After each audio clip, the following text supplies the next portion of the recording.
ਜਿਹੜੇ ਦੇਸ਼ ਨੂੰ ਲੁੱਟ ਰਹੇ ਆ ਉਹਦਾ ਸਾਥ ਦੇ ਰਹੇ ਆ, ਜਿਹੜੇ ਦੇਸ਼ ਦੇ ਕਿਸਾਨਾਂ ਨੂੰ ਤੇ ਗਰੀਬਾਂ ਨੂੰ ਲੰਗਰ ਛਕਾ ਰਹੇ ਆ ਉਹਨੂੰ ਅੱਤਵਾਦੀ ਕਹਿ ਰਹੇ ਆ।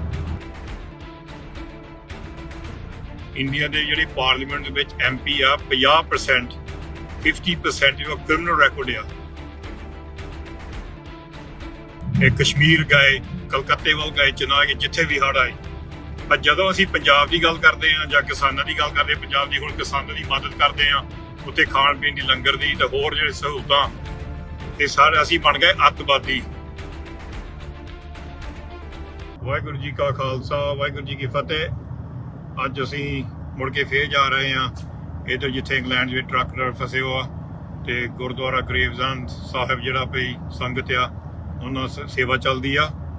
ਸੋ ਅੱਜ ਤੁਹਾਡੇ ਨਾਲ ਜਿਹੜੀਆਂ ਦੋ ਤਿੰਨ ਗੱਲਾਂ ਕਰਨੀਆਂ ਸੀਗੀਆਂ ਵੀ ਕਾਫੀ ਚਰਚਾ ਹੋ ਰਹੀ ਹੈ ਜ਼ੀ ਨਿਊਜ਼ ਉੱਪਰ। ਮੇਰਾ ਖਿਆਲ ਅੱਜ ਕੱਲ੍ਹ ਤਾਂ ਛੱਡੋ ਪਰੇ ਉੱਥੇ ਜਾਣ ਦੀ, ਜਦੋਂ ਵੀ ਰਵੀ ਸਿੰਘ ਦੀ ਗੱਲ ਕਰਦੇ ਆ ਤੇ ਇੰਡੀਆ ਦਾ ਜਿਹੜਾ ਮੀਡੀਆ, ਗੋਦੀ ਮੀਡੀਆ ਤਾਂ ਬਿਲਕੁਲ ਕੰਬਣ ਲੱਗ ਪਿਆ ਪਹਿਲਾਂ ਹੀ।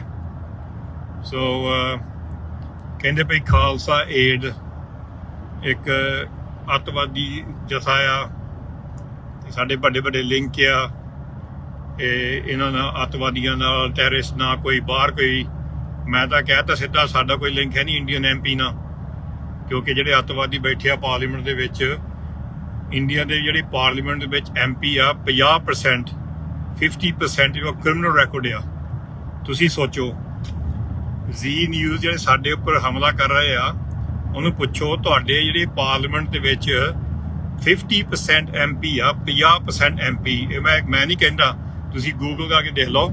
50% ਇੰਡੀਅਨ MPs ਦੇ ਕੋਲ ਕ੍ਰਿਮੀਨਲ ਰੈਕੋਰਡ ਆ ਜਿਹੜੀ ਕੀ ਆ, ਜਿਹੜੀ ਇੱਕ ਬੀਬੀ ਆ ਜਿਹੜੀ ਪ੍ਰਾਗਿਆ ਉਹ ਵੀ, ਉਹਦੇ ਵਿੱਚ ਵੀ ਉਹਨੇ ਵੀ ਬੰਬ ਚਲਾਏ ਆ, ਉਹ ਕੋਰਟ ਕੇਸ ਗਿਆ, ਉਹਨੂੰ ਜੇਲ੍ਹ ਹੋਈ ਆ, ਉਹ ਅੱਤਵਾਦੀ ਆ, ਉਹ ਹੁਣ MP ਬਣ ਕੇ ਬੈਠੀ ਆ ਤੇ ਸਾਨੂੰ ਉਹ ਐਡਵਾਈਸ ਦਿੰਦੀ ਆ ਸਾਡੀ ਸਿੰਘਾਂ ਨੂੰ। ਜਿਹਦੇ ਪਈ ਆਪਣੇ ਪੋਲੀਟੀਸ਼ੀਅਨ ਬਿਲੀਅਨਰ ਮਿਲੀਅਨ ਹੋਰ ਜਿਹੜੇ ਪੈਸੇ ਰੱਖੇ ਉਹ ਬੈਂਕਾਂ ਦੇ ਵਿੱਚ, ਬਾਹਰ ਪੈਨਮਾ ਵਿੱਚ, ਸਵਿਸ ਬੈਂਕਾਂ ਦੇ ਵਿੱਚ, ਤੇ ਉਂਗਲ ਸਾਡੇ ਉੱਪਰ ਅੜਸਾਉਂਦੇ ਆ। ਜਦੋਂ ਅਸੀਂ 1999 ਚ ਖਾਲਸਾ ਏਡ ਦੀ ਪਹਿਲੀ ਸੇਵਾ ਇੰਡੀਆ ਵਿੱਚ 21 ਸਾਲ ਪਹਿਲਾਂ ਹੋਈ ਸੀਗੀ ਉੜੀਸਾ ਵਿੱਚ, ਜਦੋਂ ਅਸੀਂ ਗਏ ਸੀ ਉੜੀਸਾ, ਜਦੋਂ ਤੂਫਾਨ ਆਇਆ ਉੱਥੇ ਸੇਵਾ ਚੱਲੀ। ਮਗਰੋਂ ਗੁਜਰਾਤ ਅਸੀਂ ਆਪ ਗਏ, ਸੁਨਾਮੀ ਜਿੱਥੇ ਹੋਈ ਆ ਤਾਮਿਲਨਾਡੂ ਵਿੱਚ ਐਂਡ 2005-4 ਦੇ ਮੈਂ ਆਪ ਉੱਧਰ ਗਿਆ ਟੀਮ ਦੇ ਨਾਲ।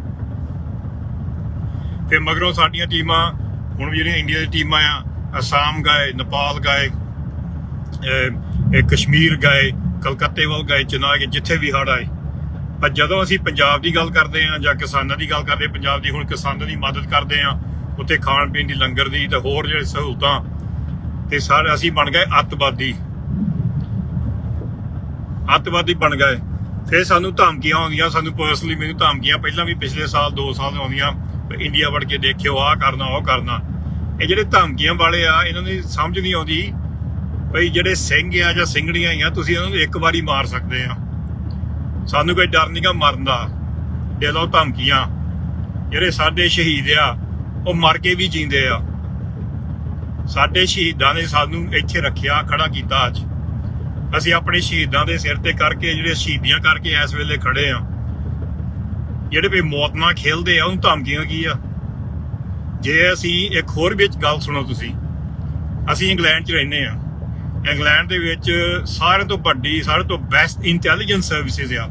ਇੱਥੇ ਇਹਨਾਂ ਦੀ ਇੰਟੈਲੀਜੈਂਸ ਸਰਵਿਸ ਸਾਰਿਆਂ ਤੋਂ ਤਕੜੀ ਆ। ਸਾਰੀ ਦੁਨੀਆ ਜਾਣਦੇ ਪਈ ਇੰਗਲੈਂਡ ਦੀ ਜਿਹੜੀ ਪਈ ਪੁਲਿਸ ਆ, ਇੰਟੈਲੀਜੈਂਸ ਸਰਵਿਸਿਜ਼ ਆ, ਬਹੁਤ ਤਕੜੀ ਆ। ਜੇ ਅਸੀਂ ਮਾੜਾ ਕੰਮ ਕਰਦੇ ਉਹ ਸਾਨੂੰ ਫੜਦੇ ਨਹੀਂ, ਉਹ ਸਾਨੂੰ ਜੇਲ੍ਹ ਨਹੀਂ ਬਾੜਦੇ। ਸੋ ਅੱਜ ਕੱਲ੍ਹ ਜਿਹੜਾ ਸਾਡੇ ਖਿਲਾਫ ਝੂਠ, ਸਪੈਸ਼ਲੀ ਇੰਡੀਆ ਟੀਮ, ਜਿਹੜੀ ਸਾਡੇ ਇੰਡੀਆ ਦੇ ਸੇਵਾਦਾਰ ਆ, ਜਿਹੜਾ ਆਪਾਂ ਅਮਰਪ੍ਰੀਤ ਸਿੰਘ ਆ, ਦਿਨ ਦਿਹਾੜੀ 24 ਘੰਟੇ ਛੱਡੋ, ਦਿਨ 'ਚ 25 ਘੰਟੇ ਉਹ ਜਾ ਕੇ ਸੇਵਾ ਕਰਦੇ ਆ। ਉਹੀ ਸੇਵਾਦਾਰ ਸਾਰੀ ਇੰਡੀਆ 'ਚ ਪਿਛਲੇ 4-5-6 ਸਾਲ ਸੇਵਾ ਕੀਤੀ ਆ। ਉਹ ਤੋਂ ਪਹਿਲਾਂ ਅਸੀਂ ਜਾ ਕੇ ਕੀਤੀ ਇੰਡੀਆ ਦੇ ਵਿੱਚ ਸਾਰੇ ਪਾਸੇ। ਉਦੋਂ ਕੋਈ ਅੱਤਵਾਦੀ ਨਹੀਂ ਸੀਗਾ। ਜਦੋਂ ਕੇਰਲਾ ਹੜ੍ਹ ਆਇਆ ਕੋਈ ਅੱਤਵਾਦੀ ਨਹੀਂ ਸੀਗਾ, ਅਸਾਮ ਹੜ੍ਹ ਆਇਆ ਕੋਈ ਅੱਤਵਾਦੀ, 1999 ਵਿੱਚ ਉੜੀਸਾ ਗਏ ਕੋਈ ਅੱਤਵਾਦੀ ਸੀ, 2002 ਦੇ ਵਿੱਚ, 1 ਦੇ ਵਿੱਚ ਗੁਜਰਾਤ ਗਏ ਸੇਵਾ ਕਰਨ, ਕੋਈ ਅੱਤਵਾਦ ਨਹੀਂ ਸੀ, ਹੁਣ ਅਸੀਂ ਅੱਤਵਾਦੀ ਬਣ ਗਏ। ਪਰ ਮੁਸ਼ਕਿਲ ਇਹ ਆਉਂਦੀ ਆ ਜਿਹੜੇ ਸਾਡੇ ਖਿਲਾਫ ਆ, ਸਾਡੇ ਦੁਸ਼ਮਣ ਆ, ਉਹਨੂੰ ਪਤਾ ਹੋਣਾ ਚਾਹੀਦਾ ਭਈ ਇਹ ਪੱਗ ਕੀ ਆ, ਦਸਤਾਰ ਕੀ ਆ, ਇਹ ਸਾਡਾ ਕਫਨ ਵੀ ਆ, ਇਹ ਸਾਡੀ ਨਿਸ਼ਾਨੀ ਵੀ ਆ, ਇਹ ਇੱਕ ਇਨਸਾਨੀਅਤ ਦੀ ਕਹਿ ਲਓ ਆਸ ਵੀ ਆ ਪੂਰੀ ਕਰਨ ਵਾਲੀ ਨਿਸ਼ਾਨੀ। ਵੀ ਜਦੋਂ ਕੋਈ ਦਿਸਦਾ ਸਿੰਘ ਕੋਈ ਭੁੱਖਾ ਨਹੀਂ ਰਹੂਗਾ। ਤੁਸੀਂ ਜਾ ਕੇ ਦੇਖੋ ਜਿੱਥੇ ਜਿੱਥੇ ਖਾਲਸਾ ਏਡ ਗਈ ਆ, ਇੰਡੀਆ ਹੋਵੇ, ਕੇਰਲਾ, ਅਸਾਮ, ਨੇਪਾਲ, ਬੰਗਲਾਦੇਸ਼, ਇਰਾਕ ਬਾਰਡਰ ਦੇ ਵਿੱਚ, ਸੀਰੀਆ ਦੇ ਨਾਲ, ਲੈਬਨਾਨ ਵਿੱਚ, ਟਰਕੀ ਵਿੱਚ, ਅਫਰੀਕਾ ਵਿੱਚ, ਉੱਥੇ ਇੰਨਾ ਸਵਾਗਤ ਕਰਦੇ ਆ, ਇੰਨਾ ਪਿਆਰ ਕਰਦੇ ਸਾਡੀ ਦਸਤਾਰ ਨੂੰ, ਸਾਡੇ ਦਾੜ ਇਨਸਾਨ ਦੇਖ ਕੇ ਪਈ ਕਿੰਨਾ। ਤੁਸੀਂ ਜਾ ਕੇ ਦੇਖੋ ਕਿਤੇ ਵੀ। ਪਰ ਇਹ ਜਿਹੜੀ ਇੱਕ ਨਿੱਕੀ ਜਿਹੀ ਹੈਗੀ ਪਈ ਜਿਹੜੀ ਸੋਚ ਇਹਨਾਂ ਦੀ, ਜਿਹੜੇ ਸਾਡੇ ਖਿਲਾਫ ਆ, ਇਹ ਸੋਚ ਹਰ ਵਾਰੀ ਪੰਜਾਬੀਆਂ ਦੇ ਤੇ ਸਿੱਖਾਂ ਦੇ ਤੇ ਖਾਲਸੇ ਦੇ ਖਿਲਾਫ ਰਹੀ ਆ। ਸਾਡੇ ਇਹੀ ਸਾਡੀ ਕੀ ਕਹਿ ਲਓ ਪਈ ਇੱਕ ਲਕੀਰ ਆ ਪਈ, ਸਾਡੇ ਉੱਪਰ ਹਮਲੇ ਹੋਣੇ ਆ, ਹਮਲੇ ਹੋਈ ਗਏ ਆ। ਤਾਂ ਜਿਹੜਾ ਵੀ ਕੋਈ ਇਹਨਾਂ ਦੇ ਸਿਰ ਮੋਹਰੇ ਸਿਰ ਨਹੀਂ ਝੁਕਾਉਂਦਾ, ਜਾਂ ਪੈਸੇ ਨਾਲ ਵਿਕਦਾ ਨੀਗਾ, ਜਾਂ ਲਾਲਚ ਨਾਲ ਨਹੀਂ ਵਿਕਦਾ, ਕਿਉਂਕਿ ਸਾਨੂੰ ਬਹੁਤ ਟਾਰਗੇਟ ਕੀਤਾ ਗਿਆ ਪਰਸਨਲੀ ਰਵੀ ਸਿੰਘ ਨੂੰ ਸਪੈਸ਼ਲੀ ਪਿਛਲੇ 5-6 ਸਾਲ ਦੇ ਵਿੱਚ। ਜਿਹੜਾ ਬੰਦਾ ਇਹਨਾਂ ਦੇ ਕੰਟਰੋਲ ਨਹੀਂ ਆਉਂਦਾ ਉਹਦੇ ਖਿਲਾਫ ਇਹ ਝੂਠ ਬੋਲਣ ਲੱਗ ਪੈਂਦੇ ਆ। ਅਸੀਂ ਵੀ ਬਹੁਤ ਢੀਠ ਆ, ਪੰਜਾਬੀ ਬਿਲਕੁਲ ਢੀਠ ਆ। ਜਿੰਨਾ ਤੁਸੀਂ ਸਾਨੂੰ ਪਿੱਛੇ ਨੂੰ ਕਰੋਗੇ ਓਨਾ ਅਸੀਂ ਮੋਹਰੇ ਹੋਣਾ, ਜਿੰਨਾ ਤੁਸੀਂ ਸਾਨੂੰ ਕੋਸ਼ਿਸ਼ ਕਰਾਂਗੇ ਬੰਦ ਕਰਨ ਨੂੰ ਓਨਾ ਹੀ ਅਸੀਂ ਵਧਣਾ। ਹੁਣ ਖਾਲਸਾ ਏਡ ਅਸੀਂ ਅਪੀਲ ਨਹੀਂ ਕੀਤੀ ਪੈਸੇ ਦੀ ਆ ਕਿਸਾਨਾਂ ਦੇ, ਨਾ ਸਾਨੂੰ ਅਪੀਲ ਦੀ ਲੋੜ ਸੀਗੀ, ਕਿਉਂਕਿ ਸਾਡੇ ਸਾਰੇ, ਮੈਂ ਪਹਿਲਾਂ ਵੀ 100 ਵਾਰੀ ਕਿਹਾ, ਇੰਡੀਆ ਸਾਡਾ ਉੱਥੇ ਬ੍ਰਾਂਚ ਹੈਗਾ, ਉੱਥੇ ਪੈਸੇ ਹੈਗੇ ਆ, ਕੈਨੇਡਾ 'ਚ ਹੈਗੇ, US ਹੈਗੇ, UK ਹੈਗੇ। ਅਸੀਂ ਲੰਗਰ ਛਕਾਉਣ ਵਾਲੇ ਵੀ ਹੈ ਨਹੀਂ ਗੇ, ਅਸੀਂ ਪੈਸੇ ਮੰਗਣੇ ਲੰਗਰ ਛਕਾਉਣ ਲਈ ਆਪਣੇ ਕਹੋ ਭਈ ਪੰਜਾਬੀਆਂ ਨੂੰ। ਸੋ ਜਦੋਂ ਹੀ ਤੁਸੀਂ ਦੇਖਦੇ ਇੱਦਾਂ ਦੀ ਨਾ ਭਈ ਸਾਡੇ ਖਿਲਾਫ ਮੀਡੀਆ ਕੋਈ ਕਰ ਰਿਹਾ, ਤੁਸੀਂ ਘਬਰਾਓ ਨਾ, ਘਬਰਾਉਣ ਦੀ ਕੋਈ ਲੋੜ ਨਹੀਂ ਇਹਦੇ ਵਿੱਚ। ਉਹ ਚਾਹੁੰਦੇ ਆ ਭਈ ਅਸੀਂ ਘਬਰਾਈਏ, ਅਸੀਂ ਆਪਣਾ ਸਿਰ ਝੁਕਾਈਏ ਤੇ ਬਿਲਕੁਲ ਜਿੱਦਾਂ ਭਈ ਗੁਲਾਮੀ ਸੋਚ ਆ ਉਹ ਕਰ ਲਈਏ। ਸਾਡੇ ਉੱਥੇ ਮੋਹਰੇ ਸਿੰਘ ਸਿੰਘਣੀਆਂ, ਸੇਵਾਦਾਰ, ਸਾਡੀ ਟਰਸਟੀ ਟੀਮ ਆ, ਸਾਡੇ ਉਹ ਬਿਲਕੁਲ ਦਿਲ ਦੀ ਧੜਕਣ ਆ, ਦਿਨ ਦਿਹਾੜੀ ਸੇਵਾ ਕਰ ਰਹੇ ਆ। ਪਰ ਇਹ ਨਾ ਸਮਝਿਓ ਭਈ ਅਸੀਂ ਕਮਜ਼ੋਰ ਆ, ਭਈ ਅਸੀਂ ਭਈ ਥੋੜੀਆਂ ਧਮਕੀਆਂ ਦੇਖ ਕੇ ਤੇ ਦੂਜੇ ਪਾਸੇ ਦੌੜ ਜਾਣਾ ਪਈ, ਚਲੋ ਜੀ ਛੱਡੋ, ਸਾਤੋਂ ਸੰਭਾਲ ਨਹੀਂ ਹੁੰਦਾ, ਅਸੀਂ ਆਪਣੀ ਬੱਲੇ ਬੱਲੇ ਕਰਾ ਲਈ ਆ, ਹੁਣ ਬਹੁਤ ਪ੍ਰਸਿੱਧ ਹੋ ਗਏ ਆ, ਹੁਣ ਸਾਡੇ ਉੱਪਰ ਹਮਲੇ ਲੱਗੇ, ਅਸੀਂ ਦੌੜ ਜਾਂਦੇ ਆ, ਅਸੀਂ ਦੌੜਨ ਵਾਲੇ ਨਹੀਂ ਗੇ। ਸੋ ਇਹ ਸੋਚੋ ਤੁਸੀਂ, ਜਦੋਂ ਸਾਡੇ ਬਜ਼ੁਰਗ ਜੰਗਲਾਂ 'ਚ ਰਹਿੰਦੇ ਸੀਗੇ ਤਾਂ ਮੁਗਲਾਂ ਨੇ ਤੇ ਅਫਗਾਨੀਆਂ ਨੇ ਸਾਡੇ ਸਿਰ 'ਚ ਇਨਾਮ ਰੱਖੇ ਸੀਗੇ, ਤਾਂ ਉਦੋਂ ਜਦੋਂ ਕੁਛ ਨਹੀਂ ਰਹਿ ਗਏ ਸਾਡੇ ਕੋਲ, ਬਸ ਜੰਗਲਾਂ 'ਚ ਸੀਗੇ, ਉਦੋਂ ਵੀ ਜਵਾਬ ਪੁੱਛਣਾ ਪਈ ਕਿੱਦਾਂ, ਸਭ ਠੀਕ ਠਾਕ, ਅੱਜ ਕਿੱਦਾਂ, ਸਭ ਕੀ ਹਾਲ ਆ, ਕੀ ਸੀ ਜਵਾਬ? ਚੜ੍ਹਦੀ ਕਲਾ, ਹਰ ਮੈਦਾਨ ਫਤਿਹ। ਜਿਹੜਾ ਬੰਦਾ ਆਪਣੇ ਮਨ 'ਚੋਂ ਚੰਗੇ ਰਸਤੇ 'ਚ ਤੁਰਦਾ, ਨਾ ਸਾਨੂੰ ਕੋਈ ਪੈਸੇ ਦੀ ਲਾਲਚੀ ਆ। 21 ਸਾਲ ਹੋ ਗਏ, ਮਿਲੀਅਨਸ ਪਾਉਂਡ ਆਏ ਆ, ਮਿਲੀਅਨਸ ਡਾਲਰ ਆਏ ਖਾਲਸਾ ਏਡ ਨੂੰ। ਪਰਸਨਲੀ ਮੈਂ ਮਿਲੀਅਰ ਨਹੀਂ ਬਣਿਆ, ਤੁਸੀਂ ਜਦੋਂ ਮਰਜ਼ੀ ਮਿਲ ਲਓ ਆ ਕੇ, ਅਸੀਂ ਆਮ ਬੰਦੇ ਆ। ਇਹ ਪੈਸਾ ਸਾਡਾ ਨਹੀਂ, ਖਜ਼ਾਨਾ ਤੁਹਾਡਾ ਆ। ਅਸੀਂ 100 ਪਾਉਂਡ ਖਰਚਦੇ, ਤੁਸੀਂ ਸਾਨੂੰ 1000 ਪਾਉਂਡ ਦਿੰਦੇ, ਅਸੀਂ 1000 ਡਾਲਰ ਖਰਚਦੇ, ਤੁਸੀਂ ਸਾਨੂੰ 10,000 ਡਾਲਰ ਦਿੰਦੇ। ਤੁਹਾਡਾ ਪਿਆਰ ਬਹੁਤ ਆ ਖਾਲਸਾ ਏਡ ਦਾ। ਹੁਣ 21 ਸਾਲ ਧੱਕੇ ਦੁਨੀਆ 'ਚ ਖਾਦੇ ਆ, ਉਹ ਪਿਆਰ ਜਿਹੜਾ ਤੁਸੀਂ ਇੰਡੀਆ 'ਚ ਲੱਗੇ, ਸਾਡੇ ਉੱਥੇ ਟੀਮ ਲੱਗੀ ਹੋ ਜਾਂ ਕਿਤੇ ਹੋਰ ਲੱਗੀ ਆ, ਤੁਸੀਂ ਉਹ ਪਿਆਰ ਦੇਖ ਕੇ ਸਾਡੇ ਨਾਲ ਰਲ ਕੇ ਪਿਛਲੇ 10, 15, 20 ਸਾਲ ਤੋਂ ਤੁਸੀਂ ਸਾਨੂੰ ਪਿਆਰ ਦਿਖਾ ਰਹੇ ਆ, ਸਾਰੇ ਪੰਜਾਬ ਤੋਂ, ਇੰਡੀਆ ਤੋਂ। ਇਹ ਪਿਆਰ ਤੋੜਨ ਨੂੰ ਇੱਕ ਚਾਲ ਚਲਾਈ ਗਈ ਆ। ਫਿਰ ਤੁਸੀਂ ਵੀ ਹੁਸ਼ਿਆਰ ਰਹਿਣਾ, ਤੁਸੀਂ ਵੀ ਸਾਰੇ ਪੜ੍ਹੇ ਲਿਖੇ ਆ, ਤੇ ਸਾਡੀ ਇਹੀ ਬੇਨਤੀ ਆ, ਕਿਸੇ ਨੂੰ ਗਾਲਾਂ ਨਹੀਂ ਕੱਢਣੀਆਂ, ਕਿਸੇ ਨੂੰ ਗੰਦਾ ਨਹੀਂ ਬੋਲਣਾ, ਕਿਉਂਕਿ ਜਿਹੜੇ ਬੰਦਾ ਦਾ ਸਟੈਂਡਰਡ ਹੁੰਦਾ, ਤੁਸੀਂ ਆਪਣਾ ਸਟੈਂਡਰਡ ਰੱਖਣਾ। ਸਾਡਾ ਸਟੈਂਡਰਡ ਹੈਗਾ ਚੜ੍ਹਦੀ ਕਲਾ। ਮੈਂ ਬਿਲਕੁਲ ਪਸੰਦ ਨਹੀਂ ਕਰਦਾ, ਕਿਉਂਕਿ ਕਈ ਵਾਰੀ ਉਹ ਸਿੱਖਾਂ ਦਾ ਨਾਮ ਲਿਖ ਕੇ ਫੇਕ ਆਈਡੀਆਂ ਬਣਾ ਕੇ ਜਾਂ ਸਾਡੇ ਮੁਸਲਮਾਨ ਭਰਾ ਨੂੰ ਗਾਲਾਂ ਕੱਢੂਗੇ ਜਾਂ ਇੱਕ ਦੂਜੇ ਨੂੰ ਗਾਲਾਂ ਕੱਢੂਗੇ। ਪਰ ਦੇਖੋ, ਕੋਈ ਜਿਹੜਾ ਸਿੱਖ ਆ ਜਾਂ ਪੰਜਾਬੀ ਆ, ਸਪੈਸ਼ਲੀ ਸਿੱਖ, ਉਹਦੇ ਨਾਂ ਤੇ ਖਾਲਸੇ ਹੁੰਦੇ, ਕਿਸੇ ਨੂੰ ਜਿੰਨਾ ਮਰਜ਼ੀ ਸਾਨੂੰ ਕੋਈ ਬੋਲੇ, ਅਸੀਂ ਮਾੜਾ ਨਹੀਂ ਬੋਲਣਾ, ਕਿਸੇ ਨੂੰ ਗਾਲਾਂ ਨਹੀਂ ਕੱਢਣੀ। ਚੈਲੰਜ ਕਰੋ, ਗਾਲ ਨਾ ਕੱਢੋ। ਸੋ ਸਾਡਾ ਇਹੀ ਮੇਰਾ ਇੱਕ ਮੈਸੇਜ ਆ ਵੀ ਅਸੀਂ ਇੰਗਲੈਂਡ 'ਚ ਬੈਠੇ ਆ, ਜੇ ਕੋਈ ਸਾਡੇ ਉੱਪਰ ਇਲਜ਼ਾਮ ਲੱਗਾ, ਸਾਡੇ ਉੱਪਰ ਫੁੱਲ ਇਨਵੈਸਟੀਗੇਸ਼ਨ ਹੋਣੀ ਸੀਗੀ। ਇਹਨਾਂ ਨੇ ਜ਼ੋਰ ਲਾਇਆ ਆ, ਗੋਦੀ ਮੀਡੀਆ ਨੇ ਤੇ ਰਾਈਟ ਵਿੰਗ ਜਿਹੜੇ ਗਰੁੱਪ ਆ, ਜਿਹੜੇ RSS ਵਰਗਿਆਂ ਨੇ, ਵੀ ਖਾਲਸਾ ਏਡ ਨੂੰ ਕਿੱਦਾਂ ਭਈ ਫੜਨਾ, ਇਹਨਾਂ ਨੂੰ ਕਿੱਦਾਂ ਭਈ ਇਹਨਾਂ ਨੂੰ ਗੁਲਾਮ ਕਰੀਏ, ਕਿਉਂਕਿ ਸਾਡੀ ਜਿਹੜੀ ਸੋਚ ਆ ਬਿਲਕੁਲ ਆਜ਼ਾਦ ਆ, ਸਾਡੀ ਸੋਚ ਬਾਗੀ ਆ। ਸੋ ਅਸੀਂ ਸਾਰਿਆਂ ਦਾ ਧੰਨਵਾਦ ਕਰਦੇ ਹਾਂ ਜਿਹੜੇ ਹੁਣ ਜੀ ਨਿਊਜ਼ ਵਾਲੇ ਆ ਉਹਨੂੰ ਠੋਕ ਕੇ ਜਵਾਬ ਦੇ ਰਹੇ ਤੁਸੀਂ। ਸਾਡੇ ਵੱਲੋਂ ਤੁਹਾਡਾ ਜਿਹੜਾ ਪਿਆਰ ਆ ਅਸੀਂ ਬਹੁਤ ਅਪਰੀਸ਼ੀਏਟ ਕਰਦੇ ਹਾਂ।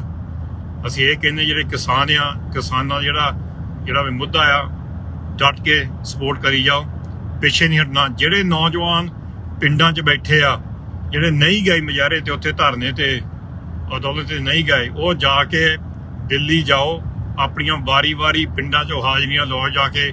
ਇੱਕ ਚਲ ਗਿਆ ਜਥਾ, ਦੂਜਾ ਆ ਗਿਆ, ਦੂਜਾ ਚਲ ਗਿਆ, ਇੱਕ ਆ ਗਿਆ, ਵਾਰੀ ਇਹ ਜ਼ੋਰ ਜਿਹੜਾ ਆ ਵੀ ਚੜ੍ਹਦੀ ਕਲਾ ਰਵੇ। ਇਹ ਨਾ ਵੀ ਉੱਥੇ ਵੀ ਸਾਰੇ ਪਿੰਡ ਆਉਣ ਲੱਗ ਪੈਣ ਤੇ ਜ਼ੋਰ ਵੀ ਜਿਹੜਾ ਧਰਨਾ ਲੱਗਾ ਆ ਉਹ ਵੀ ਕਮਜ਼ੋਰ ਹੋਵੇ। ਤੁਸੀਂ ਵਾਰੀ ਲਾਓ, 2 ਹਫ਼ਤੇ, ਇੱਕ ਹਫ਼ਤੇ। ਸਹੂਲਤਾਂ ਦੀ ਲੋੜ ਆ, ਕੰਟੈਕਟ ਕਰੋ ਖਾਲਸਾ ਟੀਮ ਨੂੰ। ਪਰ ਜੇ ਕੋਈ ਸ਼ਰਾਰਤ ਕਰਦਾ ਵਿੱਚ, ਤੁਸੀਂ ਉਹਨੂੰ ਖਿੱਚੋ। ਸ਼ਰਾਰਤ ਕਰਨ ਵਾਲੇ ਬਹੁਤ ਵਿੱਚ ਪਾਏ ਗਏ ਆ। ਜਿਹੜੇ ਪਿੰਡ 'ਚੋਂ ਆਏ ਤੁਹਾਨੂੰ ਪਤਾ ਧਰਨਾ ਕੌਣ ਆਇਆ। ਜੇ ਕੋਈ ਬਗਾਨਾ ਕੋਈ ਆ ਕੇ ਐਵੇਂ ਤੁਹਾਨੂੰ ਕੋਈ ਕੁਐਸਚਨ ਪੁੱਛਦਾ ਜਾਂ ਤੁਹਾਡੇ ਨਾਲ ਬਹਿ ਕੁਝ ਕਰਨਾ ਚਾਹੁੰਦੇ ਆ, ਕੋਈ ਗੱਲਬਾਤ, ਮਾੜਾ ਜਿਹਾ ਸੋਚੋ ਉਹ ਕੌਣ ਹੋ ਸਕਦਾ। ਲੰਗਰ ਜਿਹੜੇ ਆ, ਲੰਗਰ ਬਚਾਓ, ਲੰਗਰ ਦੀ ਪ੍ਰੋਟੈਕਸ਼ਨ ਦੇਵੋ। ਜਿੱਥੇ ਲੰਗਰ ਚੱਲਦੇ ਉੱਥੇ ਕੋਈ ਲੰਗਰ 'ਚ ਕੋਈ ਚੀਜ਼ ਨਾ ਕੋਈ ਪਾਵੇ ਆ ਕੇ। ਸਾਰੀ ਚੀਜ਼ ਦਾ ਖਿਆਲ ਰੱਖੋ, ਸਾਵਧਾਨ ਰਹਿਣਾ ਪੈਣਾ। ਸੋ ਸਾਡੀ ਭਈ ਇਹੀ ਸਾਡੀ ਬੇਨਤੀ ਆ, ਡਟ ਕੇ ਸੇਵਾ ਕਰੋ। ਜਿਹੜੀ ਸਾਡੀ ਇੰਡੀਆ ਦੀ ਟੀਮ ਆ ਉਹਨੂੰ ਪਿਆਰ ਦਿਖਾ ਲਓ। ਜਿਹੜੀ ਸਾਡੀ ਬਾਹਰ ਵੀ ਬੈਠੇ ਇੱਥੇ ਟੀਮਾਂ ਵੋਲੰਟੀਅਰਸ ਆ, ਉਹਨੂੰ ਦੱਸੋ ਬਈ ਤੁਸੀਂ ਸਾਡੇ ਨਾਲ ਆ।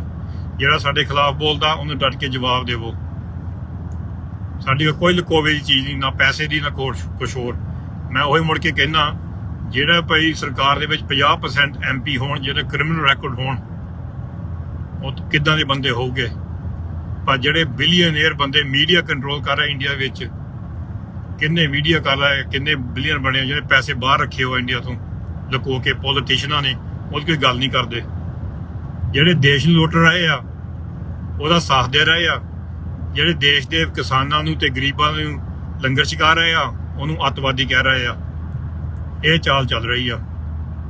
ਸੋ ਸਾਡੇ ਵੱਲੋਂ ਤਾਂ ਚੜ੍ਹਦੀ ਕਲਾ ਪ੍ਰੋਗਰਾਮ ਚੱਲੀ ਜਾਣੇ ਆ ਤੇ ਅਸੀਂ ਬਹੁਤ ਧੰਨਵਾਦ ਆ ਅਮਰਪ੍ਰੀਤ ਸਿੰਘ ਹੋਣੀ ਤੇ ਬਾਕੀ ਟੀਮ ਜਿਹੜੀ ਆਲੇ ਦੁਆਲੇ ਦੀ ਆ।